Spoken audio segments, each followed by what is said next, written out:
Frères et sœurs bien-aimés, bonjour, nous sommes aujourd'hui le mercredi 29 avril. Hier, le Premier ministre a fait sa déclaration devant l'Assemblée nationale. Nous sommes donc désormais fixés, nous ne pourrons pas nous rassembler pour célébrer le culte de façon ordinaire avant le 2 juin prochain, le mardi 2 juin. C'est vrai qu'avec les évêques, nous pouvions espérer que pour la vigile de Pentecôte, nous puissions nous rassembler de nouveau pour célébrer le culte dans nos églises. Il faut donc attendre le mardi suivant. Pourquoi un mardi? C'est un peu mystérieux. Une chose apparaît un peu évidente, c'est que les considérations économiques priment bien sûr pour nos gouvernants sur les considérations spirituelles. C'est un fait. Et c'est pourquoi il nous faut redoubler de ferveur quand nous invoquons Sainte Geneviève, comme nous le faisons tous les soirs après la messe de 19h, et demander à Sainte Geneviève l'esprit de sagesse et de force pour que nos gouvernants soient de dignes serviteurs du bien commun. C'est cet esprit de sagesse et de force qu'il faut demander pour nos gouvernants, bien sûr pour ceux qui nous gouvernent aussi dans l'Église, pour chacune et chacun d'entre nous.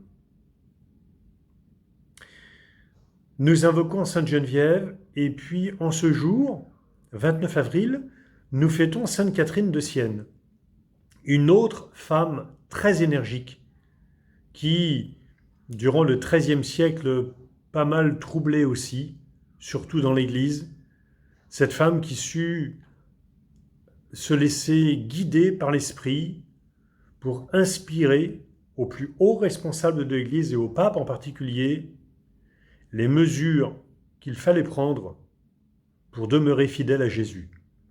Donc nous allons invoquer Sainte Geneviève comme nous le faisons tous les jours. Et puis aujourd'hui nous invoquons Sainte Catherine de Sienne pour qu'elle inspire à nos chefs dans l'Église comme dans la société les actions à mener pour être fidèle ou redevenir fidèle à l'Esprit de Jésus. Et puis dans quelques jours, nous entrerons dans le mois de mai, qui est un mois tout particulièrement dédié à la Vierge Marie. Ce mois de mai, nous allons le vivre de façon toute particulière avec elle, puisque nous nous acheminerons vers la fête de la Pentecôte et nous savons que durant tout ce temps, avant la Pentecôte, Marie était là au milieu des apôtres et des disciples. Marie donc au milieu de nous. Marie ne nous abandonne pas dans l'épreuve que nous traversons et il nous faut la prier avec davantage de ferveur. Enfin, aujourd'hui, je voudrais terminer en reprenant cette pensée de l'apôtre Saint Paul qu'il adressait en ce temps-là aux chrétiens de Rome. Ne brisez pas l'élan de votre générosité, mais laissez jaillir l'esprit. Soyez les serviteurs du Seigneur. En particulier durant ce temps qui nous conduira jusqu'au 2 juin, au fil des jours et des semaines, je vous proposerai d'autres moyens de resserrer davantage les liens avec le Seigneur et de resserrer les liens qui nous unissent les uns aux autres, dans le respect, bien sûr, des règles qui nous sont imposées. Mais nous ne manquerons aucun moyen de vivre avec davantage de ferveur notre union au Christ et de vivre avec davantage de charité notre vie chrétienne dans l'Église de Notre-Dame de la Salette, au sein de nos familles. Cette petite Église domestique dont l'un de nos confrères va maintenant vous parler. Je vais lui laisser la parole juste après avoir invoqué la Vierge Marie en chantant comme chaque jour le Regina Coeli. Regina Coeli letare, alleluia, quia quem meruisti portare, alleluia. Resurrexit sicut dixit, alleluia. Ora pro nobis Deum, alleluia. Haut les cœurs et vive la joie, et bon appétit. Bonjour Père Germex. Alors écoutez, aujourd'hui, je voudrais, comme avec les autres frères de la communauté, passer un petit moment avec vous pour que vous puissiez rejoindre les fidèles qui nous regardent chaque jour. Et puis tout d'abord, vous demander tout simplement comment vous vivez ce temps un peu particulier du confinement lié au Covid-19, ici à Notre-Dame de la Salette. Eh bien oui, c'est un temps vraiment particulier, mais que nous avons la chance de vivre quand même en communauté. Le matin, il y a l'oraison, nous sommes au sanctuaire, séparés les uns des autres, mais tous ensemble. Nous avons les laudes, l'oraison, nous déjeunons ensemble, petit déjeuner, déjeuner, et le soir aussi. Et puis avant le dîner du soir, il y a les vêpres au sanctuaire. Donc ça, c'est une force, c'est un réconfort pour nous d'être en communauté. Nous ne sommes pas seuls. Et puis il y a le reste de la journée, alors là où on est plus seul. Et on essaie de s'occuper, il y a la lecture, moi je regarde des vidéos, je lis un peu.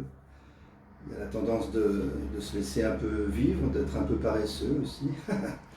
Et puis il y a quelques rencontres avec les familles qui habitent tout près de la paroisse. Oui. Heureusement qu'il y a ces rencontres qui sont brèves mais qui réconfortent. Nous sommes bien entourés. Heureusement, nous sommes très bien entourés. Il y a les familles, il y a les enfants, il y a le jardin au patronage. Donc on ne se sent jamais vraiment seul, à vrai dire. Très bien. Est-ce que vous auriez un petit mot d'encouragement en ce temps particulier, peut-être à donner à ceux et celles qui nous voient et qui nous écoutent? Oui, écoutez, je vais partir tout simplement du psaume de la messe d'aujourd'hui, qui nous dit « J'ai demandé une chose au Seigneur, la seule que je cherche, habiter la maison du Seigneur tous les jours de ma vie. » Alors il y a plusieurs façons d'habiter la maison du Seigneur, bien sûr. La maison du Seigneur, c'est l'église, c'est notre sanctuaire. Mais c'est aussi chacune de nos maisons, chacune de vos maisons. Nous savons que les pères de l'église et les papes disent que chaque maison des chrétiens est une église domestique, une petite église dans l'église. Et donc nous pouvons tous habiter la maison du Seigneur, que nous soyons de passage dans l'église, que nous soyons chez nous. Et puis la maison du Seigneur, c'est aussi notre cœur. Alors je crois qu'en ces temps difficiles pour nous tous, eh bien nous savons que le Seigneur est là. Nous avons fêté la résurrection du Christ d'une façon très particulière cette année, mais le Christ est là. Il est vivant et nous sommes tous appelés à vivre avec lui, puisque nous sommes ressuscités avec lui. Et nous pouvons penser notamment aux catéchumènes qui n'ont pas pu être baptisés au moment de Pâques, mais qui le seront bientôt, qui vont bientôt ressusciter avec le Christ et que nous entourerons, je pense, au temps de la Pentecôte, par exemple. Merci beaucoup, Père Germex. Peut-être le mot de la fin. Qu'est-ce que vous pensez de la reprise de la Bundesliga le 9 mai et puis du report sine die de la Ligue 1 en France? Écoutez, les Allemands sont des gens bien heureux de pouvoir reprendre le football. Pour nous, ce sera plus tard, mais ça viendra un jour. Et Paris Saint-Germain restera la meilleure équipe en France et peut-être en Europe. Allez Paris! Merci mon père, à bientôt, bonne journée père. Merci.